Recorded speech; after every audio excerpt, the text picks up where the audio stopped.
Viewers अस्सलाम वालेकुम।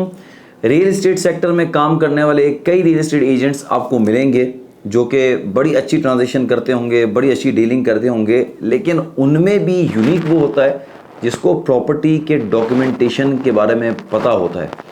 आज ये वीडियो आपके लिए बड़ी प्रोडक्टिव होने वाली है। आज इस वीडियो में हम आपको DHST कराची के अलॉटी प्लॉट की जो डॉक्यूमेंटेशन है उसके बारे में बताने वाले हैं। अगर तो आप रियल एस्टेट एजेंट हैं जो DHST का काम करते हैं या करना चाहते हैं आगे, वो या तो वो इन्वेस्टर या प्रॉपर्टी बायर या सेलर जिसका वास्ता DHST कराची में पड़ता है, और स्पेशली वो आज जो हम डिस्कस कर रहे हैं वो कि जो पिंडी में ट्रांसफ़र होता है फिर सेट कराची में आता है और फिर अगले प्रोसेस की तरफ आप जाते हैं, उस हवाले से ये कंप्लीट वीडियो होगी। इसको एंड तक ज़रूर देखना है, लेकिन इसको देखने से पहले आपने नीचे सब्सक्राइब के बटन को ज़रूर दबाना है ताकि हम आपको इस तरह की डिटेल्स बताएं, क्योंकि अगली जो हमारी वीडियो इंशाल्लाह आने वाली है वो ट्रांसफरी प्लॉट की डिटेल के हवाले से आने वाली है। तो इसलिए जब सब्सक्राइब करेंगे तो वो वीडियो भी आप तक मिल जाएगी। सो व्यूअर्स, अब हम समझते हैं कि कौन कौन से ऐसे पेपर्स होते हैं कि जिसका आपको पता होना बहुत ज़्यादा ज़रूरी है। DHST कराची में आप प्रॉपर्टी जब परचेज करते हैं तो परचेज़र का जो ब्रोकर होता है वो एक ट्रांसफ़र सेट बनाता है। वो ट्रांसफ़र सेट बनाने से पहले जब आपने डील को मैच्योर किया होता है तो सेलर का एजेंट या सेलर आपको डायरेक्टली अपने टाइटल डॉक्यूमेंट की पिक्चर्स भेजता है, जिससे आप पता कर लेते हैं कि आया कि ये इसमें कोई डॉक्यूमेंट मिसिंग तो नहीं है। अगर सेलर जो है वो आर्मी पर्सन है तो उसके पास एडिशनल कुछ डॉक्यूमेंट्स होंगे। अगर वो प्लॉट एडजस्ट हुआ है तो वो भी एक एडिशनल डॉक्यूमेंट होंगे। अब मैं आपको बताता हूँ कौन कौन से पेपर होते हैं। स्क्रीन पर आपको नज़र आ जाएगा।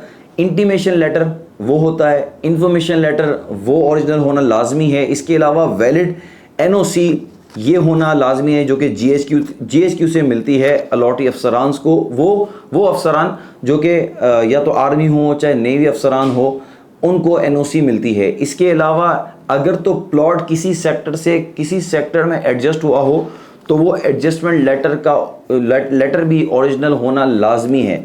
इसके अलावा CNIC की पिक्चर वो आपको भेजेंगे। ये तमाम वो पेपर्स हैं कि जिनकी इनिशियल स्टेज पे आपको पिक्चर्स की रिक्वायरमेंट होती है। उस पिक्चर को देखते हुए आप DHA ऑफिस से जाके वेरीफाई कर सकते हैं या तो DHST की वेबसाइट पे जाके इसको वेरीफाई कर सकते हैं। अब हम आगे बढ़ते हैं। DHST कि ये पेपर्स तो आपके पास आ गए, इनके अलॉटमेंट के पेपर आ गए। अब वो आप डॉक्यूमेंट बनाने के लिए आप डॉक्यूमेंट वाले के पास जाते हैं जो कि DHA के डॉक्यूमेंट बनाने में माहिर होते हैं। उनके पास आप जाएंगे, उनको कहेंगे कि इस प्लॉट के ऊपर मैंने डॉक्यूमेंटेशन बनवानी है, ट्रांसफ़र सेट बनाना है। उस ट्रांसफ़र सेट बनाने पे आप जाएंगे तो वो ट्रांसफ़र सेट आपको कुछ इस तरह का बना के देगा जो इस वक्त मेरे सामने मौजूद है। स्क्रीन पर भी आपको नज़र आएगा। इस ट्रांसफ़र सेट में जो ग्रीन पेपर होते हैं वो 4 ग्रीन पेपर्स होंगे अलॉटी में, और ट्रांसफरी में 3 ग्रीन पेपर होंगे। लेकिन जो एफिडेविट्स होते हैं वो एफिडेविट 5 होते हैं, जिसमें से 3 एफिडेविट जो है वो 3 एफिडेविट होंगे सेलर के, जो जहाँ पर सेलर सिग्नेचर करेगा, और 2 एफिडेविट बायर के होंगे जिसमें बायर सिग्नेचर करेगा। इन डॉक्यूमेंट के साथ क्या क्या लगना चाहिए वो भी मैं आपको बताता हूँ, लेकिन उससे पहले ये जो पहला पेपर है ग्रीन, उसको देख लेना लाजमी है। इसमें देखें जो 3 रॉ छूटी हुई हैं, यहाँ पर ट्रांसफ़र सेट जमा कराने से पहले यहाँ सिग्नेचर नहीं होगा, बल्कि जहाँ जहाँ सेलर का नाम लिखा हुआ है वहाँ पर सिग्नेचर होगा। और ये जो 3 लाइन खाली हैं ये सिग्नेचर आपका ट्रांसफ़र वाले दिन मेजर के सामने होगा। अब इसके साथ कौन कौन से पेपर लगना लाजमी है जब आप ट्रांसफ़र सेट जमा करवाने जाएंगे वो सुन लें, वो भी बहुत ज़्यादा ज़रूरी है। जो भी टाइटल डॉक्यूमेंट्स हैं, intimation letter, information letter, NOC GHQ से वैलिड वो। इसके अलावा अगर एडजस्ट प्लॉट हुआ है तो एडजस्टमेंट लेटर। इसके अलावा बायर और सेलर की कलर CNIC, बायर और सेलर के वैलिड मेंबरशिप की कॉपी। इसके अलावा बायर और सेलर की दोनों के 2-2 फ़ोटोज़, और ये तमाम चीज़ें जो हैं ये अटैच्ड होंगी। इसके अलावा एडिशनल कुछ डॉक्यूमेंट हैं जो कि 1 जनवरी से एक नई इम्प्लीमेंटेशन हुई कि अब आपको प्लॉट बेचने से पहले NDC भी जमा करवानी पड़ेगी। यानी ओरिजिनल जितने भी ये जो टाइटल डॉक्यूमेंट हैं इनकी कॉपी ले जाके आप DHA ऑफिस में जाएंगे और वहाँ पर एक फॉर्म फिल करेंगे और वो जमा करवा देंगे। अगर आप अर्जेंट इसको लेना चाहते हैं तो 2 वर्किंग डेज़ में 10,000 रुपये की फ़ीस जमा करवा के आपको NDC हैंड ओवर हो जाएगी। अगर कोई इसमें ऑब्जेक्शन होगा तो उसी वक्त पता चल जाएगा।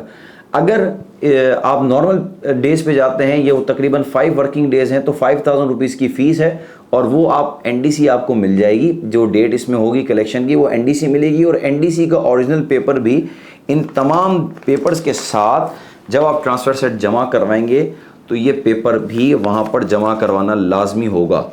अब आइए मैं आपको समझाता हूँ कि इसमें कौन से ऐसे मज़ीद पेपर्स होने चाहिए जिनका होना बहुत लाजमी है।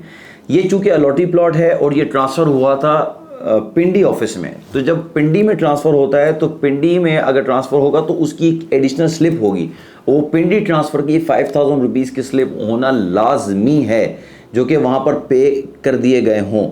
याद रखिएगा कि अगर वहाँ पर पिंडी ट्रांसफ़र फ़ीस जो कि 5000 रुपये है और वो पे नहीं की गई और कराची में आपके पास सेट आ गया, तो याद रखिएगा कि वो 5000 रुपये आपको कराची में जमा करवाने पड़ेंगे। अगर स्लिप भी मिस हो गई तो आपको कराची में 5000 रुपये जमा करवाने पड़ेंगे। उससे पहले यहाँ पर सेट आने के वक्त ये तमाम चीज़ों को नोट कर लीजिए कि एक एक पेपर मौजूद है या नहीं है। और अगर पिंडी ट्रांसफ़र फ़ीस नहीं होगी तो 5000 रुपये आपको सेलर के अकाउंट से डिडक्ट करने पड़ेंगे। अब ये समझना भी लाजमी है कि जिस दिन ट्रांसफ़र होगा तो ट्रांसफ़र के बाद ये पेपर जब हैंड ओवर होंगे तो उसमें कौन कौन से पेपर्स लगे हुए होंगे। जब आपके हैंड ओवर ये पूरा ट्रांसफ़र सेट होगा तो उसमें एक इस तरह की एक चेक लिस्ट लगी हुई होगी। इस चेक लिस्ट में हर जगह ओके ओके ओके होगा, कहीं जगह हो सकता है रिक्वायर्ड भी लिखा हुआ हो। अगर हर जगह ओके होगा तो यहाँ पर एक ऑब्जर्वेशन क्लियर की स्टैंप लगी हुई होगी। अगर यहाँ पर किसी चीज़ की रिक्वायरमेंट है यानी कि आपको अटेस्टेशन करवानी है, बायर सेलर के एड्रेस में कोई मिस्टेक आ रहा है तो उसकी इम्प्लीमेंटेशन करके उसमें अमेंडमेंट करके आपने इसको रिक्वायर्ड को हटवाना है ट्रांसफ़र रूम से जाके, और फिर उसके बाद आपको यहाँ पर ऑब्जर्वेशन क्लियर का स्टैंप लग जाएगा। उसके बाद जाके ये आपका फाइनल विंडो की तरफ जाएगा। अभी हमने ट्रांसफ़र करवाया है और ये ट्रांसफ़र करवाने के बाद अभी हम फाइनेंस में नहीं पहुँचे तो इसकी जो ट्रांसफ़र फ़ीस एडवांस टैक्स वगैरह है उस पर भी मैं आता हूँ। अब ये जो पेपर्स हैं इसमें सबसे पहले तो एक चेक लिस्ट होगी। चेक लिस्ट के बाद सेलर के थंब वेरिफिकेशन के पेपर लगे हुए होंगे ओरिजिनल। उसके बाद सेलर और उन मेजर की पिक्चर साथ में उसका पेपर भी लगा हुआ होगा जो at the day of transfer at the time of transfer picture खींची हुई, वो पेपर भी लगा हुआ होना लाजमी है। इसके अलावा वही तमाम पेपर्स लगे हुए होंगे जो आपने यहाँ से कराची से बना के पिंडी भेजे होंगे, जिसमें से बायर सेलर की NIC मेंबरशिप की कॉपीज़ और पिक्चर्स ये होंगी। इन तमाम पेपर्स के बाद आपका ट्रांसफ़र तो मुकम्मल हो जाएगा और अब आपकी जो भी पेमेंट होगी वो पेमेंट आप सेलर को कर देंगे। लेकिन उसके बाद मज़ीद कुछ पेपर्स लगेंगे, उसका पता होना भी लाजमी है क्योंकि अब आपका केस जाएगा फाइनेंस की तरफ और फाइनेंस चेक करेगा कि इसमें आया कोई ड्यूज़ तो नहीं है, इसका एडवांस टैक्स इसकी ट्रांसफ़र फ़ीस भरी जा चुकी है। तो याद रखिएगा कि जिस दिन ट्रांसफ़र होगा उस दिन आपका रिप्रेजेंटेटिव जो कि पिंडी में होगा वो वहाँ की स्टेटमेंट निकालेगा सेलर की और देखेगा कि कोई ड्यूज़ तो नहीं है। अगर ड्यूज़ होंगे तो वो अमाउंट आप सेलर का रोकेंगे और उनकी बिहाफ पे इस फाइल में आप अमाउंट जमा करवा देंगे। अगर कोई पेमेंट इसमें नहीं है तो सेलर को पूरी पेमेंट दे देंगे। इसके अलावा सेलर से आप गेन टैक्स की मद में जो परसेंटेज होता है वो काटेंगे। जैसे आज अगर 2% फाइलर के ऊपर गेन टैक्स उसको देना है एडवांस, जिसको एडवांस विद होल्डिंग टैक्स भी कहते हैं, जिसको अंडर सेक्शन 236C कहा जाता है, वो आपने उसकी कटौती करनी है। अगर वो पेमेंट उन्होंने पे ऑर्डर बना के आपको दे दिया है तो ठीक है, अब आपने इनको पूरी पेमेंट कर देनी है और वो पे ऑर्डर DHA सिटी कराची के नाम पे बनेगा। अब याद रखिएगा कि इसमें क्या ऐसी अमाउंट और क्या ऐसी फ़ीस जमा होती हैं कि जिनका होना लाजमी है, उसके बाद DHA अपनी रसीद देगा आपको।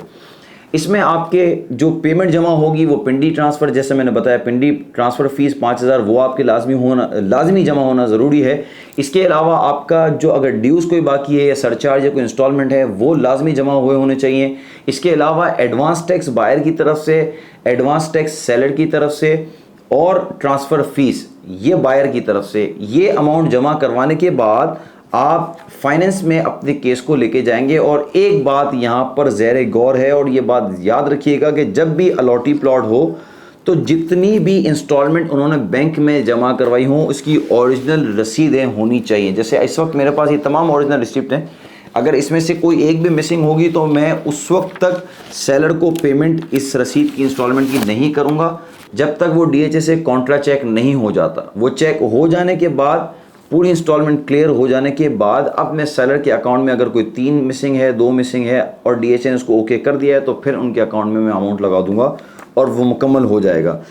आपके लिए ये बज़ाहिर कुछ बड़ा मिक्सअप हो रहा होगा, लेकिन ये वो चीज़ें हैं जो हमारे लिए रोज़ की हैं, इसलिए आपको बता रहा हूँ कि एक एक चीज़ को बड़ा गौर से सुनिए और अगर समझ में ना रहा हो तो इस वीडियो को एक मरतबा फिर देख लीजिएगा ताकि आपको मज़ीद गाइडेंस मिल जाए।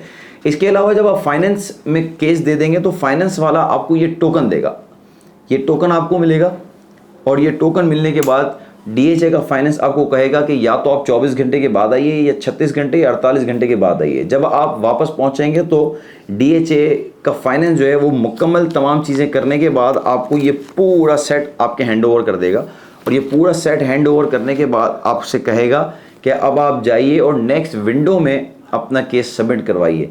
जब आप नेक्स्ट विंडो में अपना केस सबमिट करवाएंगे तो वहाँ से आपको एक फाइनल स्लिप मिलेगी और वो फाइनल स्लिप जो है उसके ऊपर कलेक्शन डेट लिखी होगी। इसको कहते हैं केस डिपॉजिट स्लिप। अब इसके ऊपर आपने ये स्लिप लेके जानी है, वो तमाम पेपर्स अपने पास रख लेंगे। इसकी फ़ोटोकॉपी आपने करा ली है ताकि एक सेट आप बायर को दे सकें, एक सेट आप सेलर को दे सकें। इसके अलावा वो जो फाइनल स्लिप आपको मिलेगी उसी स्लिप के ऊपर आपको ओरिजिनल लेटर जो है वो आपके हैंड ओवर होगा। याद रखिएगा कि अगर आप चाहते हैं कि ये हैंड ओवर हाथ में हो, डीएचए प्रेजेंट हो के, तो उसके ऊपर पर्सनल कलेक्शन का स्टैम्प भी लगाना होगा। अगर आप चाहते हैं कि नहीं ये खुद क्लाइंट के घर पे पहुंच जाए तो फिर पर्सनल कलेक्शन का स्टैम्प लगाने की ज़रूरत नहीं, आपके घर क्लाइंट के घर पे ये खुद डिलीवर डीएचए की तरफ से किया जाएगा। ये बात भी जहन नशीन कर लीजिए कि जब आप फाइनेंस में अपना केस देंगे तो फाइनेंस में केस जब आप देंगे तो बायर और सेलर का दोनों का ATL लगा होना भी लाजमी है, जिसको एक्टिव टैक्स पेयर लिस्ट कहते हैं। उससे पता चल जाता है कि बायर और सेलर दोनों एक्टिव हैं या इनएक्टिव हैं। जब वो दोनों एक्टिव होंगे जब ही आपसे फाइनेंस जो है वो बायर और सेलर की मद में 2% लेगा, अदरवाइज़ वो आपसे नॉन फाइलर की मद में पूरा अमाउंट चार्ज करेगा। ये बात याद रखिएगा। तो ये थी कुछ डिटेल वीडियो जो कि डॉक्यूमेंटेशन के हवाले से बताइए। आगे आने वाली वीडियोज़ में मज़ीद डिटेल्स इस हवाले से होंगी। अगर आपका कोई सवाल रह गया हो तो कमेंट बॉक्स में अपना सवाल ज़रूर लिख दीजिएगा। DHA city Karachi, DHA Karachi और कराची में कहीं भी जगह प्रॉपर्टी की बाइंग सेलिंग आप करना चाहते हैं, इवन कि दुबई में भी ABJ रियल एस्टेट मार्केटिंग की सर्विसेज आप तमाम के लिए अवेलेबल है। अपना ख्याल रखिएगा। इंशाल्लाह नेक्स्ट वीडियो में मज़ीद इन्फॉर्मेशन के साथ आपके सामने हाजिर होंगे। अल्लाह हाफ़िज़।